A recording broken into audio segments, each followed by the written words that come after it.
Hi there, this is Barrett from C4 Cyber Club at Cypress College.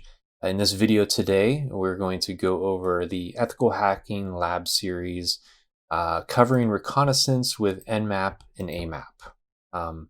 Nmap being short for Network Mapper and Amap being short for Application Mapper. So if you're following along with your own lab PDF,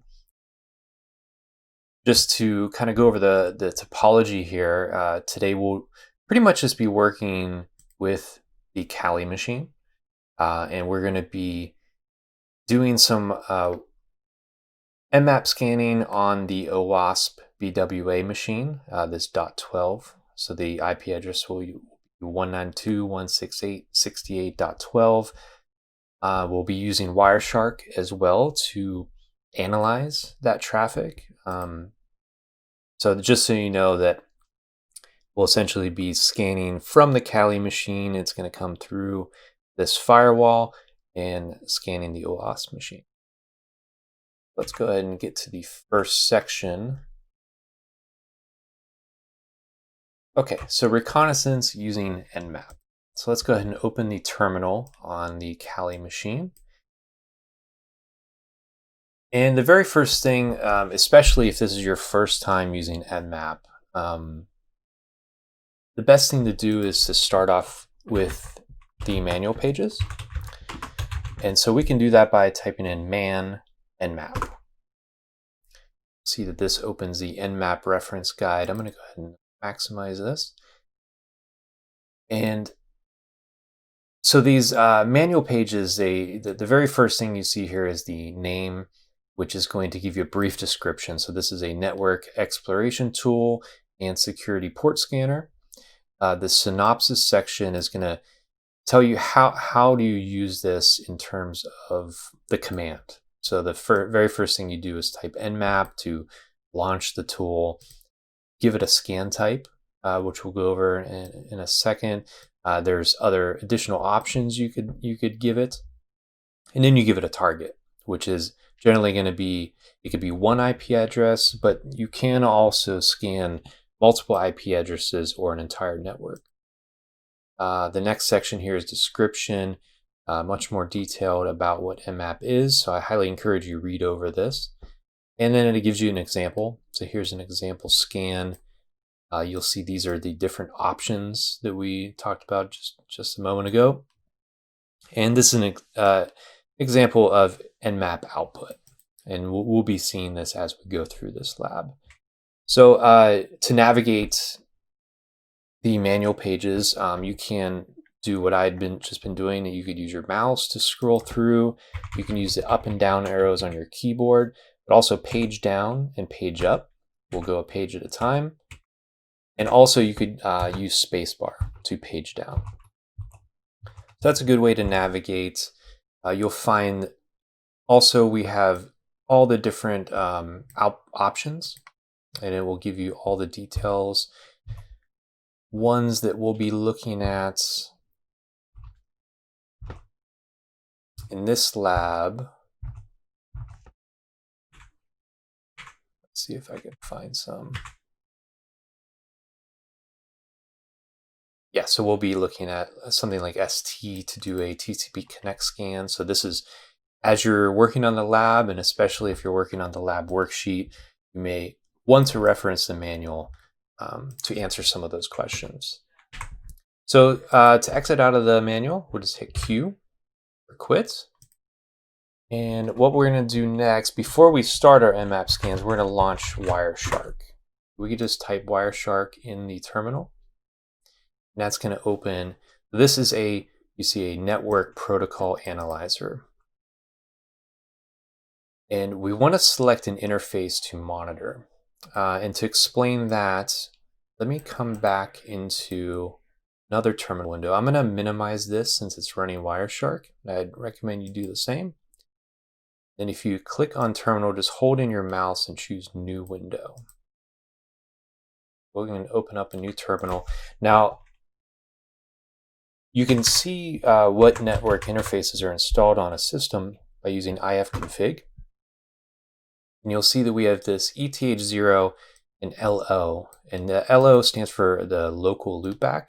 This is often used when you're launching like web servers and database servers. You'll be utilizing the loopback interface. This is something that we won't be doing in this lab, but in future labs, you'll definitely become very familiar with that. But in this case, what we're doing, we want to capture the traffic that's running on this ETH0 network interface. And you'll see this is where it shows us our IP address for this Kali machine. We have a MAC address or media access control, and we even have an IPv6 address. But that's not related for this lab, but just something to point out. Okay, so I'm gonna come back to Wireshark, and we're gonna select this ETH0 interface and choose Start. You see right now it's blank because we haven't sent any network traffic. So I'm just gonna minimize that for now. Let's get into the fun stuff with Nmap scanning. So another way to kind of get some help with Nmap or any other tool, instead of the manual page, you could even also do --help. This will often give you a lot of references to the options that are available. You'll see here, way up at the top, this is when we ran the command, and we have, okay, this is target specification. It helps you, gives you examples of how to use the Nmap command and all the different options. So we have ping scan by using -sn. You can choose the particular protocols, whether you want a SYN scan or a TCP Connect Scan, ACK scan. You change the UDP scan if you'd like. So you could choose specific port ranges just with -p. Service version detection is a very popular one, -sv. This is going to look for particular versions. Let's say if it's port 80 is open and you know that they're running a web server, and you're like, well, I wonder which version of web server. So this might give you the result of the version of Apache, for example, that it's running. OS detection, it will try to do OS fingerprinting and tell you, okay, is this a Windows machine? Is it a Linux machine? What version? And plenty of other options that you can go through. Okay, so the very first thing that we're going to do is just I'm going to clear this. We're just going to do a default Nmap scan. So no options. We're just going to scan this IP address, which once again, like I said in the beginning, we're scanning this OWASP BWA. BWA stands for Broken Web App. So this is a machine that's purposely vulnerable, purposely has lots of ports open for us to scan and kind of have fun with and experiment. So let's go ahead and run that scan. See that it happens very quickly.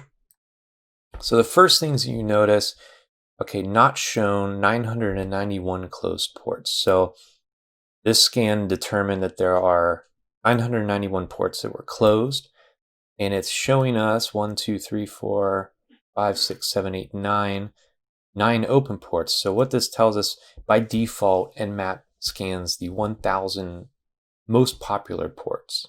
And notice I said most popular, not necessarily the top 1,000. It doesn't scan 1 through 1,000 because you'll see that we have port 5001, port 8080. So it picks 1,000 of the most popular ports. And so you see it's broken down into columns of port, state, and service.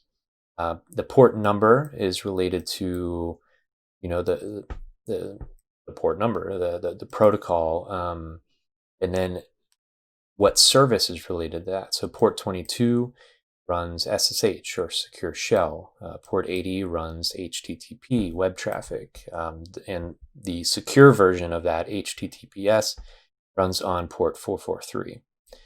And the state, we know that all of these are open.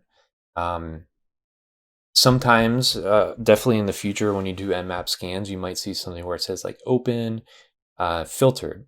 And that's basically saying it might be open or it might be filtered. There might be a firewall there. I'm not really sure, but here's the best information I can give you. So every scan is different depending on the network that you're scanning, depending on what type of security posture they have installed.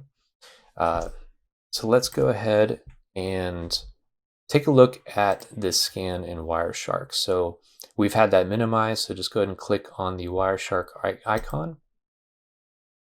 Okay, so we have a lot of information here. This is your first time in Wireshark. I'll give you a real quick overview.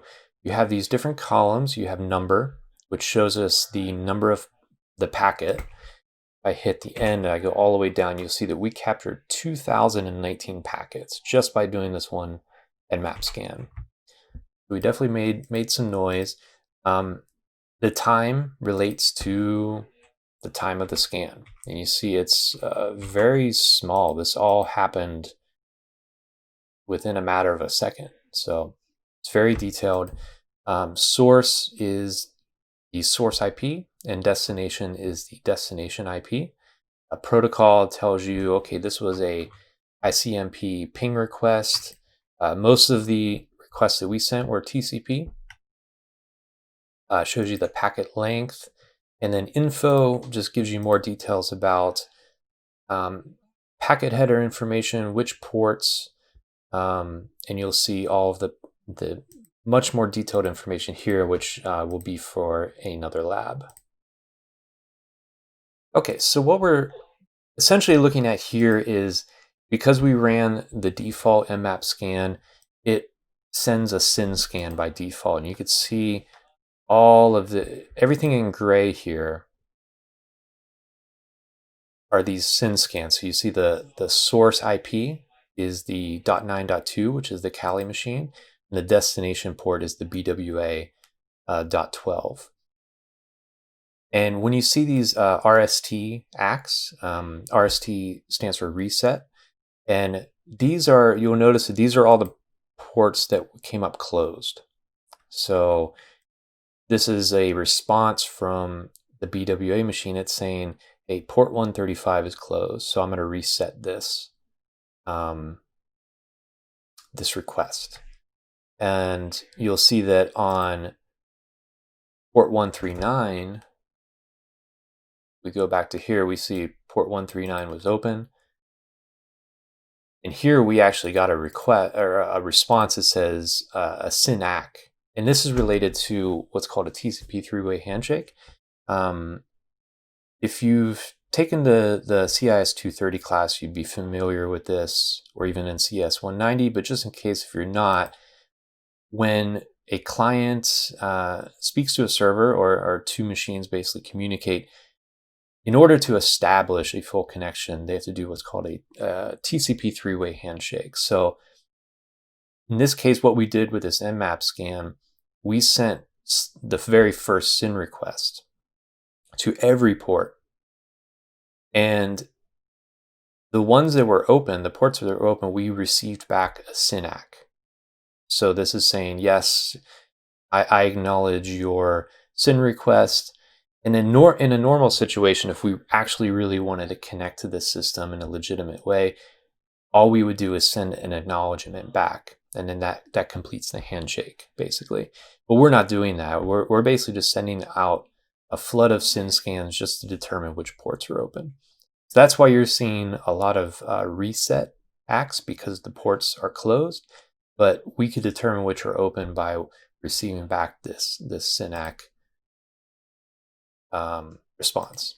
I'm going to go ahead and go to capture and restart, and we're going to do some more scans and take a look at the results.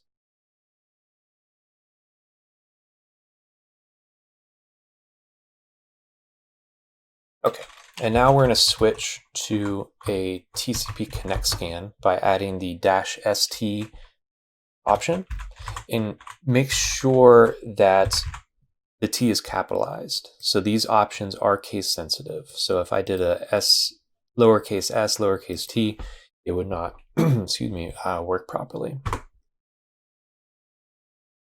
Okay, so we see we pretty much get the same results in terms of ports being opened. Let's see how that reflects in Wireshark. So now, because we are sending this connect scan, we are actually, in some cases where the ports are open, we are completing that three-way handshake. So you'll see here, this is our initial SYN scan on port 80. So you see the source is the Kali machine, destination BWA. We are sending to port 80 right here. That's number one. That's this part right here. Now number two is the SYNAC. You see that that comes from the BWA machine to the Kali machine. So that is part two. And then this is the third part. The Kali machine then sends the acknowledgement back to the BWA machine right there. So that is, we basically witnessed a handshake right there. Okay, so I'm going to clear this out.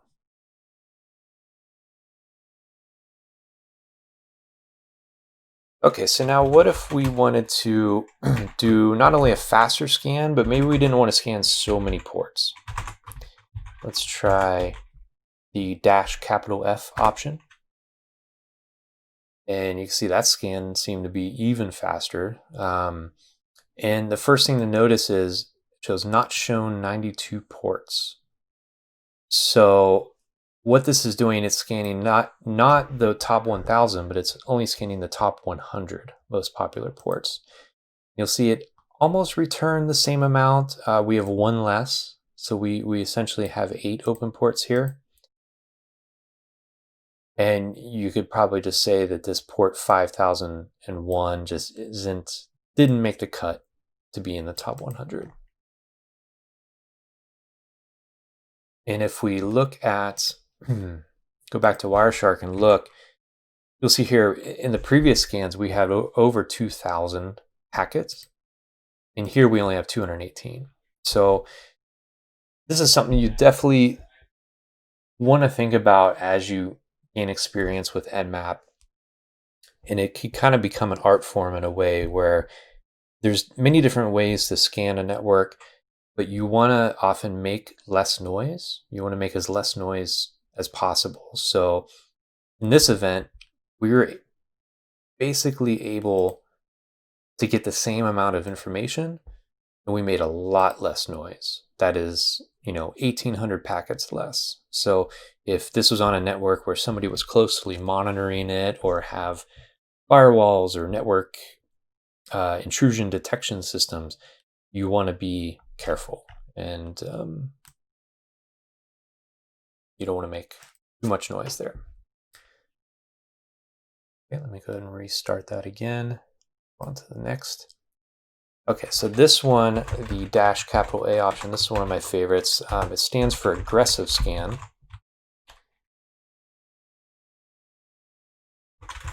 And let me go ahead and get that started. So essentially what this is doing, I tell you what, we could show, if this is a reminder, if you're ever just curious what an option does, you could always get help.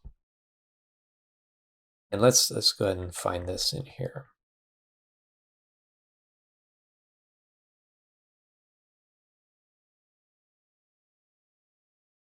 Okay, so here we go. So -A. So it enables OS detection, version detection, script scanning, and trace routes. So this is why it's often called an aggressive scan. And you notice that each of these do have their own options as well. So you can do them on their own, but -A just kind of takes care of all of it together. And script scanning, I hadn't covered that before. Essentially, Nmap does have a folder's worth of scripts, and this could be things like it could even do a little bit of vulnerability scanning in running certain scripts. But keep in mind, like we were just talking about, being noisy, the -A option is a very noisy route. So it's basically mostly used if you're not too worried about monitoring and things like that. But it's a very useful scan because as we look here, our scan is done. We have a lot more information here. A lot more information. So we see here on port 22 SSH, we now have a version. We have version 5.3p1. So if this were like a penetration test for a company, I could potentially search online. I could search vulnerability databases for any exploits for this particular version. We know that on port 80, they are running the Apache web server version 2.2.14. So this is all things that you would want to save, in a file as part of the reconnaissance step. You could save these in like a text file. We know that, okay, so here we know the Linux kernel version, Linux 2.6. We found the NetBIOS name, so the name is OWASP-BWA. We have a trace route. In this case, this trace route is very simple, very minimal. But essentially what a trace route is doing, it scans the hops that a connection takes. So we know that to connect to this machine, it hops to the firewall, which is at the IP address ending in .1, and then it hops to this machine. So that's why we have this is to the firewall, and this is to the BWA machine. Now, if you did a trace route, from your system at home, which is completely safe to do, it's not illegal or anything. I should mention, do not Nmap scan networks from your home system. Make sure you're always working within this sandbox virtual lab, because a lot of ISPs, service providers, they could potentially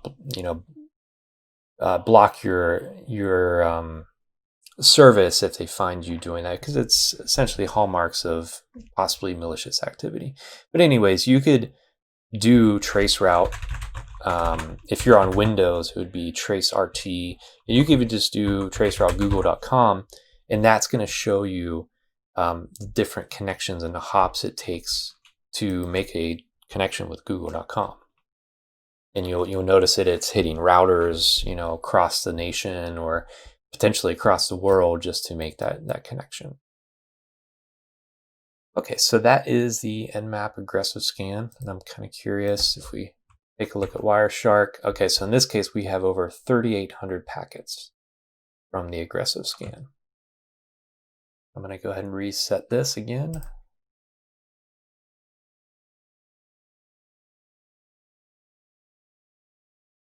Okay, and then this time we're just going to run the script scan. So technically this was included in the aggressive scan. Let's run this one just on its own.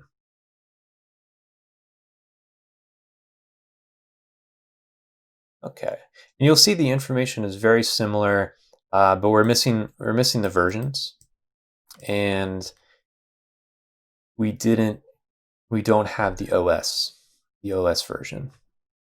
So mostly it seems like what that was pulling is like the NetBIOS name.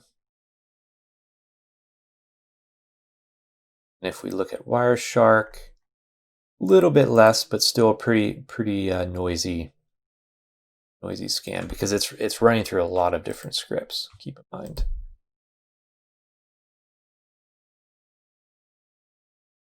Okay, so moving on to the second part of the lab, we're going to work with Amap. And similarly, we could use the man command to open the manual for Amap. So we see here Amap, a powerful application mapper. The options, the commands is going to be very similar. Amap is a scanning tool that allows you to identify the applications that are running on a specific port or ports. And you may be thinking, well, we could do that with Nmap as well, right? Which is correct. You'll come to find that, because like I said, every network is different. Every system you scan is going to be different. There's going to be situations where Nmap might be better or Amap might be better. So it's best to learn multiple tools, multiple techniques to try it in all sorts of ways. You'll see similarly, it gives you all the details about all the different options. I'm going to hit Q to exit out of the manual. Okay, now let's do Amap-A 192.168.68.12, and we're going to tell it we want to do this scan, this application scan on port 80.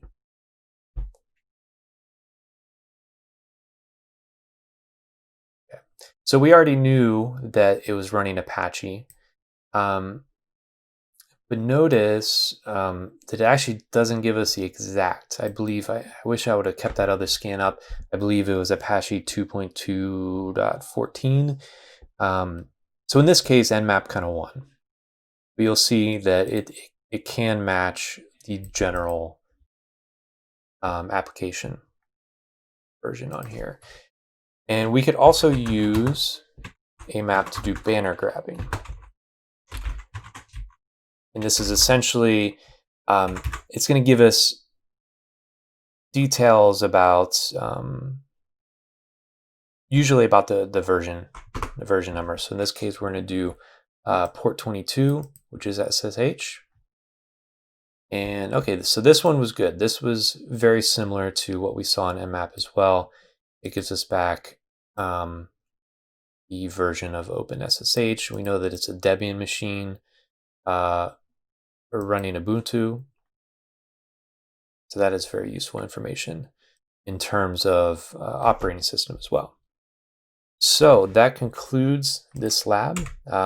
Once again, just review, we went over Reconnaissance with Nmap and Amap and all of the different options, and also packet capturing a little bit with Wireshark. So thank you.